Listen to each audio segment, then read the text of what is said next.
Friends, welcome to Kannan info Tamil. நம்ம இன்னைக்கு என்ன டாபிக் பார்க்க போறோம் அப்படின்னா, ரெண்டு முக்கியமான டிஃபென்ஸ் அப்டேட் இந்த வீடியோல பார்க்க போறோம். முதல் டிஃபென்ஸ் அப்டேட், சமீபத்துல இந்தியன் எக்ஸ்டர்னல் அஃபேர்ஸ் மினிஸ்டர் திரு ஜெய்சங்கர் அவர்கள் 3 தென்கிழக்கு ஆசிய நாடுகளுக்கு சுற்றுப்பயணம் போயிருந்தாரு. இந்த சுற்றுப்பயணத்தின் போது சீனாவுக்கு எதிராக பல வேலைகளை செஞ்சிருக்காரு. இதனை தொடர்ந்து சீனா திரு ஜெய்சங்கர் அவர்களுக்கு எதிராக கதற ஆரம்பிச்சிருக்காங்க. திரு ஜெய்சங்கர் அவர்கள் இந்த சுற்றுப்பயணத்தின் போது சீனாவுக்கு எதிராக என்ன விஷயங்களை பண்ணிருக்காரு, இந்த சுற்றுப்பயணத்தோட முக்கியத்துவம் என்ன, சீனா எதற்காக ஜெய்சங்கர் அவர்களுக்கு எதிராக கதற ஆரம்பிச்சிருக்காங்க அப்படிங்கிறது குறித்து பார்க்கலாம். இரண்டாவது அப்டேட், சமீபத்துல பாகிஸ்தான்ல நிகழ்ந்து வரும் நிகழ்வுகளை பார்க்கும் பொழுது கைபர் பக்துவா பிராவின்ஸ் மற்றும் பலுச்சிஸ்தான் பகுதிகளை பாகிஸ்தான் ராணுவம் கொஞ்சம் கொஞ்சமா இழந்து வருவதா டிஃபென்ஸ் எக்ஸ்பர்ட் சொல்றாங்க. சமீபத்துல கைபர் பக்துவா பிராவின்ஸ் மற்றும் பலுச்சிஸ்தான் பிராவின்ஸ்ல என்ன நடந்து வந்துகிட்டு இருக்கு, எப்படி பாகிஸ்தான் ராணுவம் கொஞ்சம் கொஞ்சமா இந்த பகுதிகளை இழக்கிறாங்க அப்படிங்கிறது குறித்து நம்ம டீடைலா இந்த வீடியோல பார்க்கலாம். நம்ம சேனல்ல டிஃபென்ஸ் மற்றும் ஜியோ பாலிடிக்ஸ் சம்பந்தமா தினம் ஒரு வீடியோ பப்ளிஷ் பண்ணிட்டு இருக்கோம். உங்களுக்கு நம்ம சேனல்ல பப்ளிஷ் பண்ணக்கூடிய வீடியோஸ் பிடிச்சிருந்துச்சுன்னா சேனலை சப்ஸ்கிரைப் பண்ணி சப்போர்ட் பண்ணுங்க. நீங்க பண்ற ஒவ்வொரு சப்ஸ்கிரிப்ஷனும் எனக்கு அடுத்தடுத்த வீடியோஸ் போடுறதுக்கு ஒரு மோட்டிவேஷனா இருக்கும். சமீபத்துல இந்தியன் எக்ஸ்டர்னல் அஃபேர்ஸ் மினிஸ்டர் திரு ஜெய்சங்கர் அவர்கள் சிங்கப்பூர், மலேசியா மற்றும் பிலிப்பைன் போன்ற தென்கிழக்கு ஆசிய நாடுகளுக்கு சுற்றுப்பயணம் போயிருந்தாரு. இந்த சுற்றுப்பயணத்தின் போது சிங்கப்பூர் அதிபரை சந்தித்து இரு நாடுகளுக்கும் இடையிலான உறவு குறித்து பேச்சுவார்த்தை நடத்தினாரு. இதனை தொடர்ந்து மலேசியாவுக்கு போனாரு. மலேசியால திரு ஜெய்சங்கர் அவர்கள் 2 நாட்கள் சுற்றுப்பயணம் செஞ்சாரு. இந்த சுற்றுப்பயணத்தின் போது இந்தியா மற்றும் மலேசியாவுக்கு இடையிலான வர்த்தக மற்றும் ராணுவ ரீதியிலான உறவுகள் குறித்து பேசப்பட்டது. குறிப்பா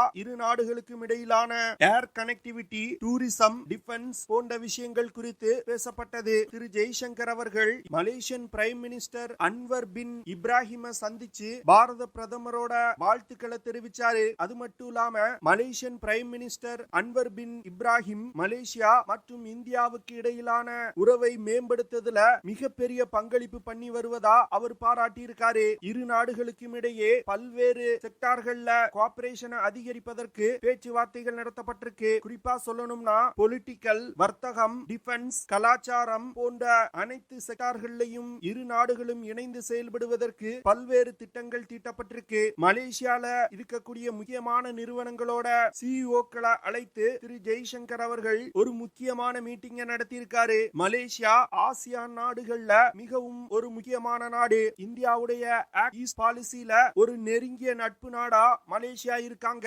இதனால மலேசியாவுடனான உறவை மிகப்பெரிய அளவுல அதிகரிப்பதற்கு இந்தியா தொடர்ந்து முயற்சி செய்து வந்துகிட்டு இருக்காங்க. இதனை தொடர்ந்து திரு ஜெய்சங்கர் அவர்கள் மலேசியால இருந்து பிலிப்பைன் நாட்டிற்கு சென்றாரு. அங்கு சென்று பிலிப்பைன் அதிகாரிகளுடன் பல கட்ட பேச்சுவார்த்தைகள்ல ஈடுபட்டாரு. திரு ஜெய்சங்கர் அவர்கள் பிலிப்பைன் நாட்டிற்கு போயிருக்கிற இந்த சூழ்நிலையில பிலிப்பைன் மற்றும் சீனாவுக்கு இடையே தென்சீன கடல் பகுதியில கடுமையான மோதல்கள் நடந்து வந்துகிட்டு இருக்கு. சமீபத்துல பிலிப்பைன் கோஸ்ட் கார்ட் கப்பல்கள் மீது சீனா வாட்டர் கேனன்ஸை பயன்படுத்தி தண்ணீரை பீச்சி அடிச்சிருக்காங்க. இதனால இரு நாட்டு கடற்படைக்கும் இடையே ஒரு முறுகல் நிலை நிலவி வருது. திரு ஜெய்சங்கர் அவர்கள் பிலிப்பைன் தலைநகர் மணிலால பிலிப்பைன் அதிகாரிகளுடன் பேச்சுவார்த்தை நடத்தினாரு. இதனை தொடர்ந்து பிலிப்பைன் மற்றும் இந்தியாவுக்கு இடையே மேரிடைம் கோஆபரேஷனை அதிகரிப்பது குறித்தும் பேச்சுவார்த்தை நடத்தப்பட்டது. இதனை தொடர்ந்து இரு நாடுகளும் மேரிடைம் செக்யூரிட்டியை அதிகரிப்பதற்கு இணைந்து செயல்படுவதற்கு முடிவு செஞ்சிருக்காங்க. பிலிப்பைன்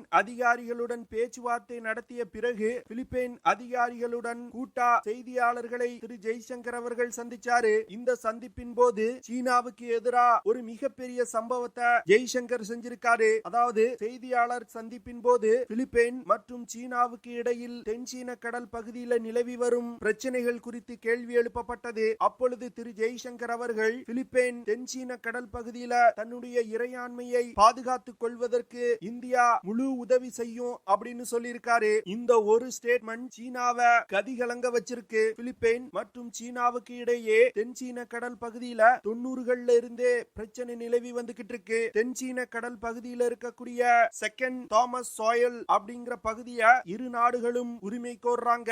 இதன் காரணமாக தான் இரு நாட்டு கடற்படைக்கும் இடையே தென்சீன கடல் பகுதியில அடிக்கடி பிரச்சனை ஏற்படுவது வழக்கம். சீனாவை பொறுத்தமட்டில் தென்சீன கடல் பகுதி முழுவதும் தனக்கு சொந்தம் அப்படின்னு சொல்லி வந்துகிட்டு வந்துகிட்டு இருக்காங்க. ஆனா இந்த பகுதியில் இருக்கக்கூடிய Philippine, Vietnam, Malaysia, Brunei, Taiwan போன்ற நாடுகள் எங்களுக்கும் தென்சீன கடல் பகுதியில உரிமை இருக்கு அப்படின்னு பிரச்சனை செய்து வந்துகிட்டு இருக்காங்க. இது தொடர்பா திரு ஜெய்சங்கர் அவர்கள் பேசும் பொழுது தென்சீன கடல் பகுதியில் இருக்கக்கூடிய பிரச்சனைகளை பொறுத்த மட்டில் அனைவருமே ஐநா சபையின் சட்டங்களை பின்பற்றணும் அப்படின்னு சொல்லியிருக்காரு. ஐநா சபையின் சட்டங்கள் நாடுகளுக்கு உண்டான கடல்சார் உரிமைகள் குறித்து ரொம்ப தெளிவா இருக்கு. இத அனைவருமே ஃபாலோ பண்ணுனா எந்த பிரச்சனையும் இருக்காது அப்படின்னு சொல்லியிருக்காரு. திரு ஜெய்சங்கர் அவர்களோட இந்த ஸ்டேட்மெண்ட்டுக்கு சீனா கதற ஆரம்பிச்சிருக்காங்க. சமீபத்துல பேட்டி அளித்த சீனாவுடைய foreign minister Ling Jang, Philippine மற்றும் சீனாவுக்கு இடையிலான பிரச்சனைகள் இரு நாடுகளுக்கும் இடையிலான பிரச்சனை, இதுல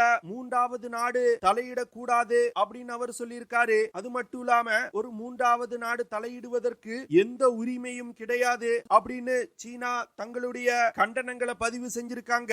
இந்த விஷயத்துல இப்படி பேசக்கூடிய சீனா காஷ்மீர் விஷயத்துல எப்படி பேசுறாங்க? பாகிஸ்தான் ஆக்குபைட் காஷ்மீர் இந்தியாவுக்கு சொந்தமான பகுதி. அந்த பகுதியில நீங்க சாலைகள் அமைக்க கூடாது அப்படின்னு இந்தியா பல முறை வலியுறுத்தியும் இந்தியாவின் எதிர்ப்பையும் மீறி பாகிஸ்தானுடன் இணைந்து அந்த பகுதியில சாலைகளை அமைச்சிருக்காங்க.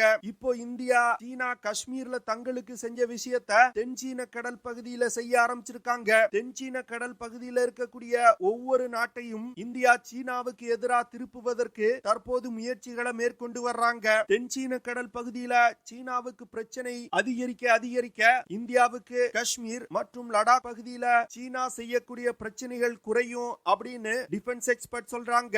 இதன் காரணமாக தான் தற்போது திரு ஜெய்சங்கர் அவர்கள் ரொம்ப ஓபனா தென்சீன கடல் பிரச்சனையில பிலிப்பைனுக்கு ஆதரவு தெரிவிச்சிருக்காங்க.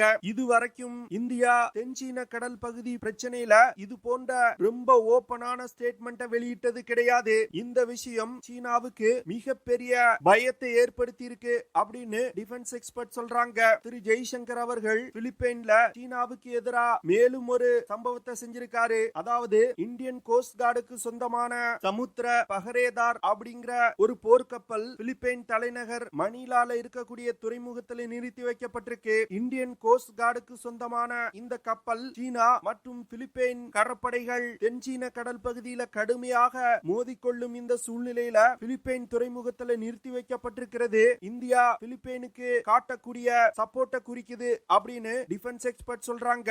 இந்தியன் கோஸ்ட் கார்டுக்கு சொந்தமான இந்த கப்பலை இந்தியன் எக்ஸ்டர்னல் அஃபேர்ஸ் மினிஸ்டர் திரு ஜெய்சங்கர் அவர்கள் பார்வையிட்டிருக்காரு. அந்த கப்பலை பார்வையிட்டு பேசிய திரு ஜெய்சங்கர் அவர்கள் இந்தியன் கோஸ்ட் கார்டோட கப்பல் மணிலால நிறுத்தி வைக்கப்பட்டிருப்பது இரு நாடுகளுக்கும் இடையிலான ராணுவ ரீதியிலான உறவு எவ்வளவு தூரம் வளர்ந்திருக்கு அப்படிங்கிற விஷயத்தை குறிக்குது அப்படின்னு சொல்லியிருக்காரு. அதாவது திரு ஜெய்சங்கர் அவர்கள் பிலிப்பைனுக்கு செல்லக்கூடிய அந்த நேரத்துல இந்தியன் கோஸ்ட் கார்டோட கப்பல் பிலிப்பைன்ல நிறுத்தி வைக்கப்பட்டிருப்பது ஒரு முக்கியமான விஷயமா பார்க்கப்படுது. இந்த விஷயம் தற்போது சீனாவுக்கு ஒரு விஷயத்தை உணர்த்தி இருக்கு. சீனா பிலிப்பைனுக்கு தென்சீன கடல் பகுதியில பிரச்சனைகளை அதிகப்படுத்தினா இந்திய கடற்படை பிலிப்பைனுக்கு ஆதரவா தென்சீன கடல் பகுதியில களமிறங்கும் அப்படிங்கறத தான் இந்த விஷயம் குறிக்குது. என்ன பொறுத்தமட்டில் சவுத் ஈஸ்ட் ஏசியன் நாடுகள் இன்னும் சீனாவை முழுமையாக எதிர்க்கக்கூடிய மனநிலைக்கு வரல. பிலிப்பைன் போன்ற ஒரு சில நாடுகள் தான் எதிர்க்க ஆரம்பிச்சிருக்காங்க. ஆனா வரும் காலத்துல சீனா அவங்களுக்கு பிரச்சனைகளை அதிகப்படுத்தும் பொழுது அந்த நாடுகளும் இந்தியாவுடன் இணைந்து சீனாவை எதிர்க்க ஆரம்பிப்பாங்க. சவுத் ஈஸ்ட் ஏசிய நாடுகள் சீனாவை எதிர்த்தாங்கன்னா சீனாவுடைய மொத்த வர்த்தகமும் முடங்கி போகும். இதனால சீனா ராணுவ மற்றும் பொருளாதார ரீதியா மிகப்பெரிய பின்னடைவை சந்திக்க வேண்டியது இருக்கும். அந்த விஷயத்தை செய்வதற்கு தான் தற்போது ஆக்ட் ஈஸ்ட் பாலிசி மூலமா இந்தியா முயற்சி செய்து வந்துகிட்டு இருக்காங்க. அடுத்த அப்டேட், சமீபத்துல பாகிஸ்தானுடைய கைபர் பக்துவான் பிராவின்ஸ்ல சீன இன்ஜினியர்கள் சென்று கொண்டிருந்த ஒரு வாகனத்தின் மீது தற்கொலை படை தாக்குதல் நடத்தப்பட்டிருக்கு. இந்த தாக்குதல்ல 5 சீனர்கள் கொல்லப்பட்டிருக்காங்க. அது மட்டும் இல்லாம சீனாவின் பெல்ட் அண்ட் ரோட் இனிஷியேட்டிவ் திட்டத்தின் மூலமா டெவலப் செய்யப்பட்ட குவாதர் துறைமுகத்துல பலூச் போராளிகள் ஒரு மிகப்பெரிய தாக்குதலை நடத்தியிருக்காங்க. அடுத்து பலூச்சிஸ்தான்ல இருக்கக்கூடிய பாகிஸ்தானின் மிகப்பெரிய கடற்படை தளத்தின் மீதும் பலூச்சிஸ்தான் ஆர்மி அப்படிங்கிற போராளி குழு ஒரு மிகப்பெரிய தாக்குதலை நடத்தியிருக்காங்க. இது போன்ற தாக்குதல்கள்ல பாகிஸ்தான் மற்றும் சீனாவுக்கு பலத்த சேதம் ஏற்பட்டிருக்கு. இதனை தொடர்ந்து பாகிஸ்தான்ல இருக்கக்கூடிய டிஃபென்ஸ் எக்ஸ்பர்ட்ஸ் கைபர் பக்துவான் மற்றும் பலூச்சிஸ்தான்ல பாகிஸ்தான் ராணுவம் தன்னுடைய பலத்தை இழந்து வருவதா சொல்லியிருக்காங்க. இந்த பகுதிகளை பாகிஸ்தான் ராணுவத்தால தொடர்ந்து கட்டுப்பாட்டுல வைக்க முடியாத நிலை தற்போது நிலவுவதா அவங்க சொல்லியிருக்காங்க. சமீபத்துல சீன இன்ஜினியர்கள் மீது நடத்தப்பட்ட தாக்குதல் போன்றே 2021 ஒரு சூசைட் அட்டாக் நடத்தப்பட்டது. இந்த அட்டாக்ல 9 சீனர்கள் கொல்லப்பட்டாங்க. இதனைத் தொடர்ந்து சீனா மற்றும் பாகிஸ்தானுக்கு இடையிலான உறவுல பிரச்சனைகள் ஏற்பட்டது. இரு நாடுகளும் பல கட்ட பேச்சுவார்த்தைகள் நடத்தி பிரச்சனையை தீர்த்தாங்க. இந்த சூழ்நிலையில தான் தற்போது மேலும் சீனர்கள் மீது பாகிஸ்தான்ல தாக்குதல் நடத்தப்பட்டிருக்கு. இந்த தாக்குதலை பலூச் போராளிகள் நடத்தி இருப்பதா சொல்றாங்க. ஆனா தாக்குதல் நடந்தது கைபர் பக்துவான் பிராவின்ஸ்ல. இந்த பகுதியில பலூச் லிபரேஷன் ஆர்மி போன்ற போராளி குழுக்களுக்கு ஸ்ட்ரென்த் கிடையாது. ஆனா டிஃபென்ஸ் எக்ஸ்பர்ட் என்ன சொல்றாங்கன்னா கைபர் பக்துவான் பிராவின்ஸ்ல ரொம்ப ஆக்டிவா இருக்கக்கூடிய தெரிகேஇ தாலிபான் போன்ற அமைப்புகளுடன் பலூச் போராளி குழுக்கள் பேச்சுவார்த்தை நடத்தி இந்த தாக்குதலை அவுட் சோர்ஸ் பண்ணி இருப்பதா சொல்றாங்க. அதாவது பலூச் போராளிகளின் சார்பா கைபர் பக்துவான் பிராவின்ஸ்ல இருக்கக்கூடிய போராளி குழுக்கள் இந்த தாக்குதலை நடத்தி இருக்கலாம் அப்படின்னு சொல்றாங்க. இந்த தாக்குதலுக்கு பிறகு சீனா இந்த தாக்குதலை யார் நடத்தினா அப்படிங்கிற விஷயத்தை கண்டுபிடித்து அவர்களுக்கு கடுமையான தண்டனையை கொடுக்கணும் அப்படின்னு சொல்லியிருக்காங்க. அது மட்டும் இல்லாம பாகிஸ்தான்ல இருக்கக்கூடிய தன்னுடைய பிரஜைகளின் பாதுகாப்பை அதிகரிப்பதற்கு சீனா பல்வேறு முயற்சிகளை செய்வதா சொல்லப்படுது. இது போன்ற தொடர் தாக்குதல்கள் பாகிஸ்தான்ல நடந்து வருவதன் மூலம் பலூச்சிஸ்தான் மற்றும் கைபர் பக்துவான் பிராவின்ஸை கட்டுப்படுத்தும் திறனை பாகிஸ்தான் ராணுவம் இழந்துட்டதா டிஃபென்ஸ் எக்ஸ்பர்ட் சொல்றாங்க. அதனால வரும் காலத்துல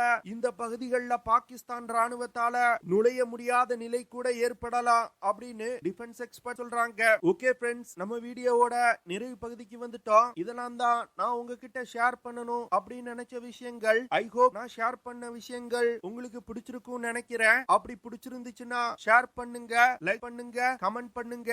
மறக்காம நம்ம சேனலுக்கு சப்ஸ்கிரைப் பண்ணுங்க. அப்படியே அந்த பெல் நோட்டிபிகேஷனை கிளிக் பண்ணி ஆல்ங்கிற ஆப்ஷனை எனேபிள் பண்ணிக்கங்க. See you in the next video. Jai Hind.